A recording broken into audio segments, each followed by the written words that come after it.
Bonjour à tous et bienvenue à une autre émission d'Objectif. Aujourd'hui, je reçois M. Louis Laferrière, directeur général de la MRC des Appalaches.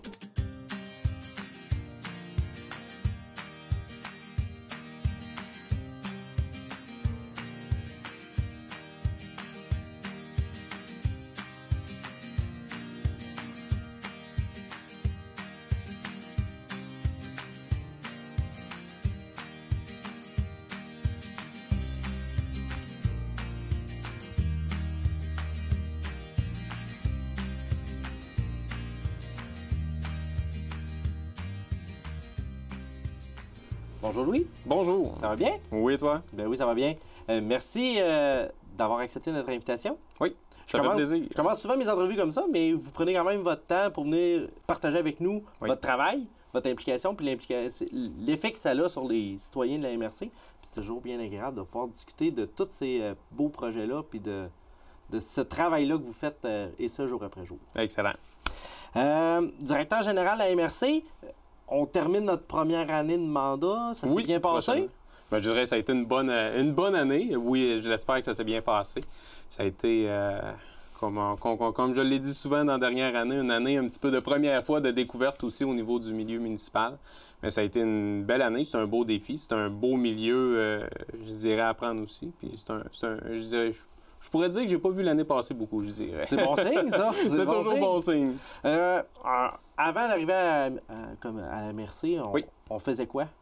Dans les 4 dernières années, si je retourne un petit peu chronologiquement, là où j'ai plus un petit peu fait mes aises, au niveau de la gestion de l'implication, comme ça, au niveau administratif, ça a été au niveau de la région ici, au niveau du Parc national de Frontenac, comme gestionnaire au parc, comme responsable, plus au niveau volet conservation, éducation, protection, fait que tout ce qui est application réglementaire au parc. Fait que ça a été beaucoup je dirais, mon école au niveau de la gestion.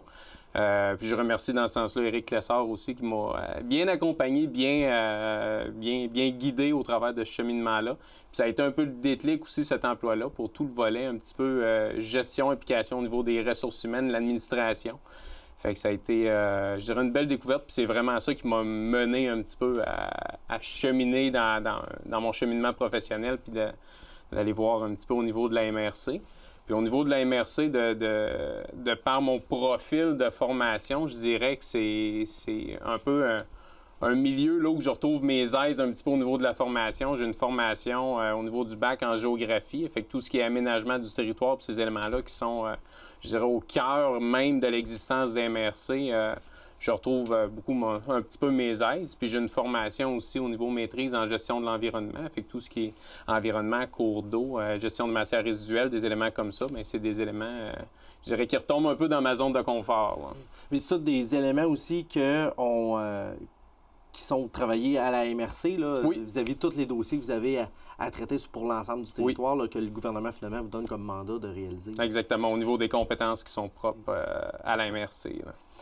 Combien il y a de personnes qui travaillent à la MRC? Il y a 16 employés au total. OK. Exact. Et ça se décline, chaque personne a son propre champ de compétences? Là? Ses compétences, ses responsabilités. Si on fait le topo un petit peu peut-être des différents départements puis personnes impliquées, on va les prendre, je dirais, d'une façon très logique avec les bureaux pour être sûr d'oublier personne. Je dirais un des bons blocs, proprement dit, au niveau de la MRC, puis il va tendre à prendre plus de place aussi dans les prochaines années. C'est tout le volet au niveau de l'environnement avec Renée Vachon, qui est technicienne en environnement. Fait que c'est vraiment elle qui est beaucoup en charge au niveau de tout ce qui est gestion des cours d'eau, même au niveau du plan de gestion des matières résiduelles, pour toute l'organisation au niveau du territoire à ce niveau-là. Fait que c'est beaucoup elle qui est impliquée dans ce dossier-là. On a Marie-Claude Cahouette qui est chargée de projet actuellement, qui s'occupe beaucoup de tout ce qui est plan de lutte à la pauvreté, mais qui est aussi impliquée au niveau de tout ce qui est le volet du transport collectif adapté, qu'on l'implique aussi à ce niveau-là. Puis elle est actuellement aussi en charge de la révision du schéma sécurité incendie au niveau du territoire. C'est elle qui l'avait faite à l'époque, il y a plusieurs années au niveau de la MRC. Fait que là, c'est elle qui remet à jour ce document-là même. Au niveau incendie également, il y a un coordonnateur incendie, Kyle Landry, qui est responsable au niveau de la coordination avec les différents services incendie au niveau du territoire. Puis il y a également un préventionniste, Jérémy Bolduc, qui est vraiment là, lui, pour les visites proprement dit, plus au niveau des risques plus élevés sur le territoire, en dehors de la ville de Thetford, mais pour le restant des municipalités, c'est vraiment lui qui s'occupe de faire les visites de prévention. Pour que ça soit bien arrimé avec les services incendies. Là. Parce que la ville de Thetford a son propre service incendie, contrairement aux autres municipalités, et les ressources qui viennent avec, finalement. Exact. Contrairement aux autres municipalités, qu'on parle plus de pompiers volontaires, d'où la ressource de préventionniste qui est de la MRC. Il y a des services comme ça, il y a des services incendies au niveau des autres municipalités. Par contre, la ville de Thetford a ses propres préventionnistes pour s'assurer de son territoire, tandis que pour les autres services et l'ensemble des autres municipalités, c'est un préventionniste au niveau de la MRC comme ça qui assure le suivi à ce niveau-là. Sinon, au niveau des autres services, il y a tout au niveau des programmes de rénovation domiciliaire avec François Rouleau aussi qui fait ça depuis, je dirais, plusieurs années qui est là au niveau de la MRC. Fait que c'est tout ce qui est beaucoup en lien avec les programmes Réno-Région, Axélogie, des éléments comme ça. Qui est vraiment mandaté à ce niveau-là, qui a été impliqué aussi dans le passé au niveau de l'évaluation. Proprement dit, il y a un département aussi d'évaluation foncière. Si on fait le parallèle, comme tantôt avec le service incendie, au niveau de la ville de Thetford, ils ont leur propre service d'évaluation au niveau de la ville, mais pour les 18 autres municipalités, c'est la MRC qui a compétence pour faire l'évaluation foncière, qui aura un lien éventuellement sur la taxation directement avec les municipalités. Mais c'est la MRC qui est en charge de le faire pour les 18 autres. Fait que ça, il y a actuellement 4 employés. Puis on vient d'embaucher une nouvelle ressource qui va entrer en fonction prochainement. Fait que c'est vraiment Isabelle, Brian, Céline, Sylvie qui s'occupent de ça, avec chacun un petit peu leur territoire dans la MRC. Là. Au niveau des autres ressources, il y a les ressources plus administratives, au niveau de la réception, au niveau du secrétariat. Avec Lynn Potvin et Guylaine à l'accueil. Après ça, il y a l'équipe d'aménagistes qui a eu des modifications dernièrement au niveau de la structure, au niveau des cadres, mais qui est formée avec c'est Cynthia Boucher et Jacques Thibodeau, qui étaient 2 aménagistes. Nouvellement, Cynthia est devenue au niveau de directrice au niveau de l'aménagement puis de l'environnement, pour vraiment chapeauter un petit peu ce département-là. Mais c'est le département un petit peu qui touche vraiment l'aménagement du territoire, qui est un peu l'outil de planification au cœur vraiment de la MRC pour vraiment avoir un petit peu le développement au sens large puis, du territoire. OK. Fait qu'il y a ce volet-là, puis sinon, il y a au niveau de Louise et Carole, Louise Nadeau puis Carole Mercier, beaucoup au niveau des agents de développement, qui sont vraiment, je dirais, le contact premier avec chacune des municipalités puis le milieu pour vraiment la mise en œuvre de projets de toutes sortes sur le territoire. Fait que c'est beaucoup les ressources, puis finalement, il y a un peu je dirais, j'ai 2 bras droits actuellement au niveau de la MRC au niveau de la direction avec Cynthia, puis de l'autre côté, il y a tout le volet aussi qui est très important au niveau financier, au niveau des budgets, puis de tous les suivis comme ça tant au niveau des municipalités, des ministères, puis des différents programmes avec Caroline Gagné qui est là aussi pour m'épauler là-dedans. Donc, une belle équipe de gens qui sont là depuis, à ce que j'entends, là, plusieurs années. Là, une équipe chevronnée. Là. Je dirais que c'est une belle équipe, c'est une belle... je dirais, derrière ça, il y a une belle expérience de travail aussi, il y a beaucoup de connaissances. C'est une équipe qui va être, je dirais, positivement appelée à se renouveler. On commence un processus, il va y avoir beaucoup de je dirais, de retraites à venir et de nouvelles embauches. Fait que c'est une dynamique également qui est le fun au sein de l'équipe dans ce sens-là. Pour apporter aussi son flot de nouvelles idées aussi au fil des années. Exact. D'utiliser l'expérience, mais d'apporter un regard nouveau aussi sur certains éléments. Des fois, c'est intéressant. Tu en as parlé un petit peu tantôt en développant tous les membres de ton équipe là, qui travaillent avec toi.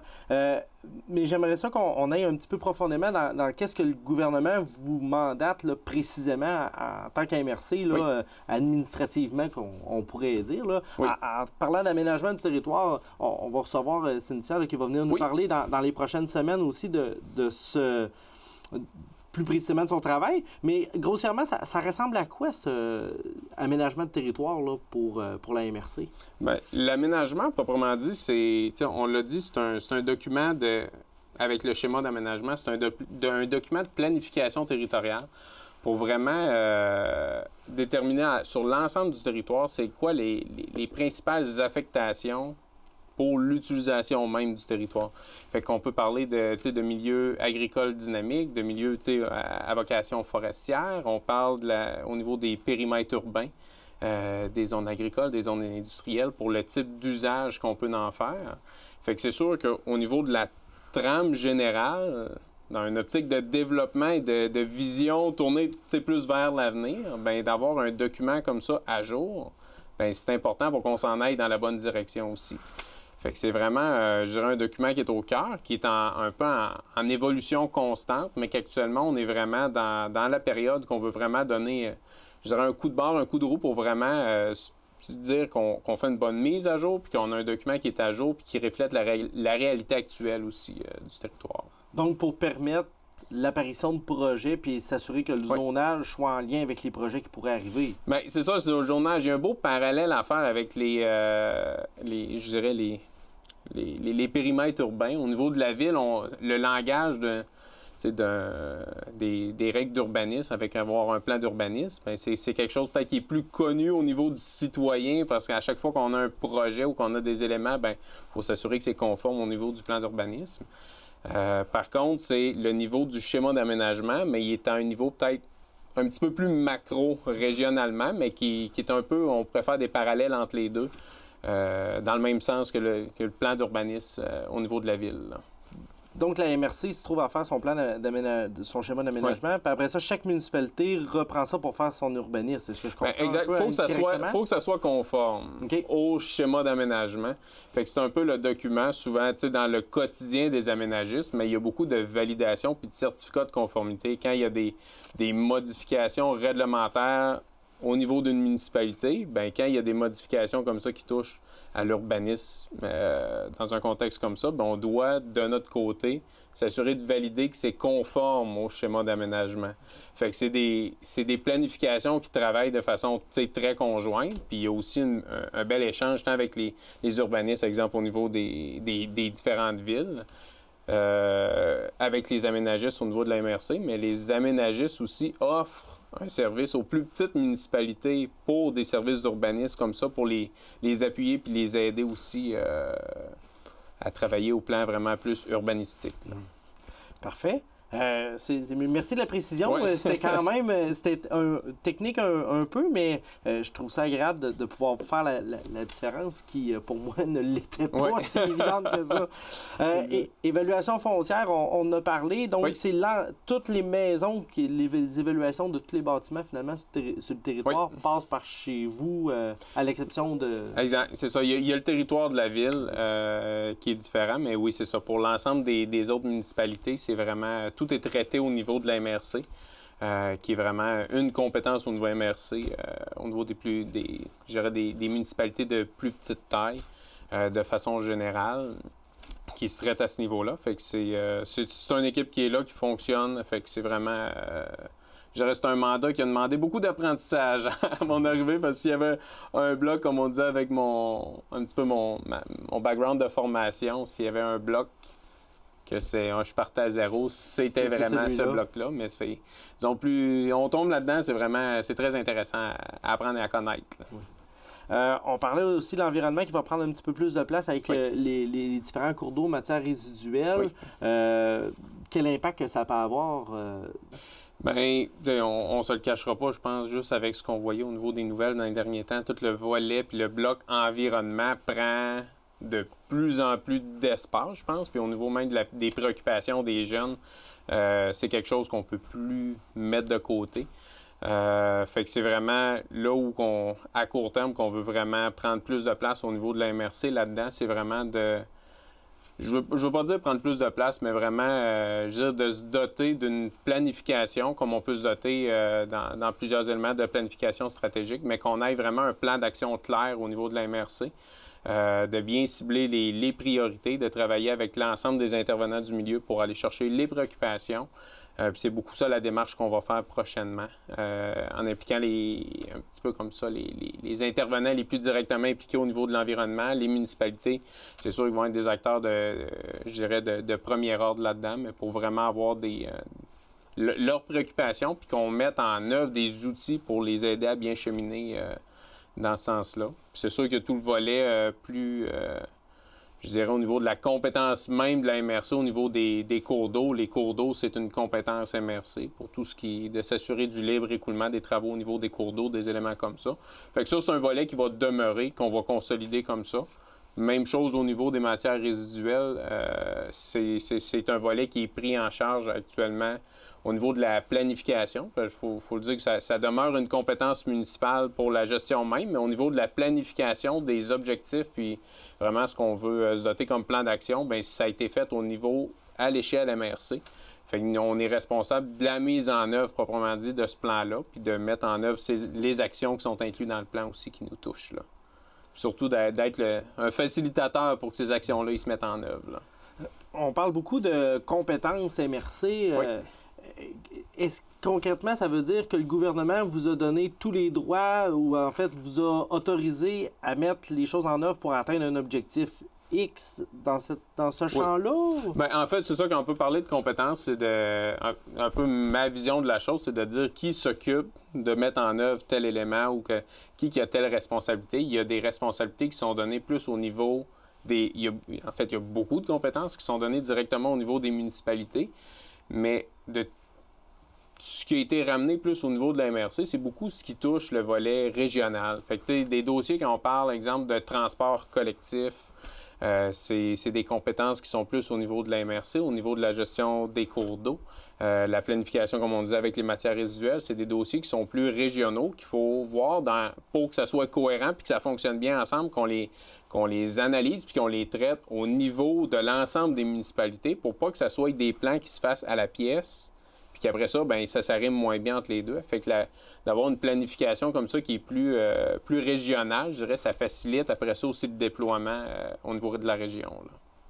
Merci pour la précision, parce que des fois, on se demande, des fois, c'est quoi comment est-ce que ça fonctionne, exact. Qu'est-ce qui est de proximité, en fait, avec les municipalités, puis qu'est-ce qui est des fois un petit peu plus large. Donc, de préciser ça, c'est toujours bien, ça peut être variable, parce que une municipalité peut déléguer sa compétence à la MRC et vice-versa aussi dans certains dossiers.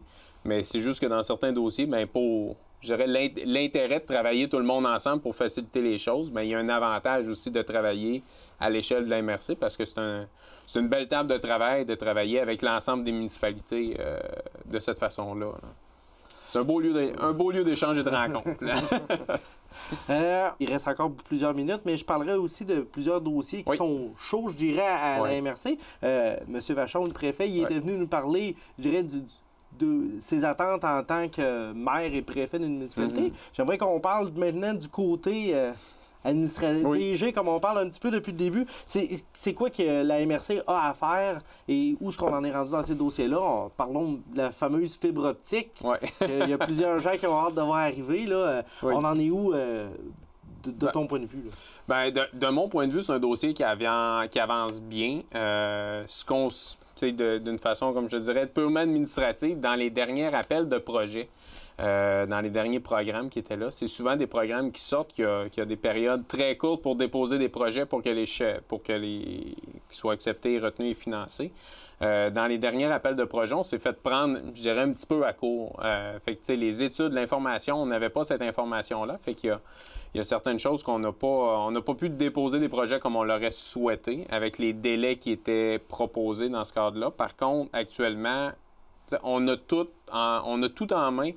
Tout est sur la table. La MRC a fait ses devoirs. Fait qu'on est prêt à participer à tout appel de projet qu'il va y avoir. Les documents, en fait, sont déjà déposés. Les partenariats, les contacts avec même au niveau de l'entreprise privée, au niveau des câbleaux distributeurs, ils ont été rencontrés, sont faits. Fait qu'on est vraiment, je pense, très, très bien outillés localement pour dire qu'on va embarquer dans le bateau la prochaine fois qu'il va passer, là. On manquera pas l'heure du départ. Non, c'est vraiment, je dirais, c'est une préoccupation. Puis on parlait tantôt, Louise et Carole, qui sont au niveau des agents de développement, qui sont là vraiment au niveau du terrain. C'est beaucoup eux autres qui font les consultations citoyennes des différentes communautés. Puis c'est vraiment des préoccupations qui ressortent en permanence. Dans les deux, il y a le volet transport, mais sinon, ce qui ressort souvent, c'est beaucoup de tout ce qui est télécommunication comme ça au niveau de l'Internet. C'est un besoin qui est là, qui est criant tant pour le citoyen, mais aussi pour l'entreprise puis le développement économique. C'est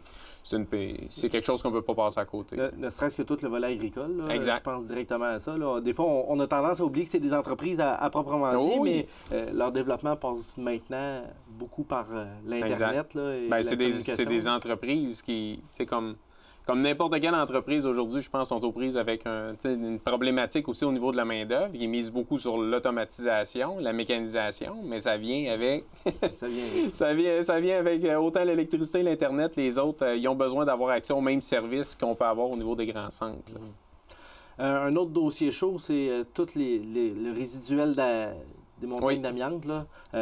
Donc, la MRC, on est où aussi dans ce dossier-là? Bien, ça, je dirais que c'est sûr que c'est beaucoup d'un travail qui se fait au niveau politique. Tu sais, du volet, je veux pas dire revendication, mais suivi avec autant avec Mme Lecourt ici au niveau de la députée, qui a une super belle collaboration avec les élus, avec elle, pour faire cheminer ces dossiers-là, avec M. Berthold également. Fait que les élus travaillent beaucoup dans ce sens-là. C'est sûr qu'en parallèle avec ça, au niveau de la SDE, qui est vraiment le bras économique de la MRC, mais on travaille sur des propositions de solutions, des fois des pistes qu'on pourrait mettre en œuvre pour essayer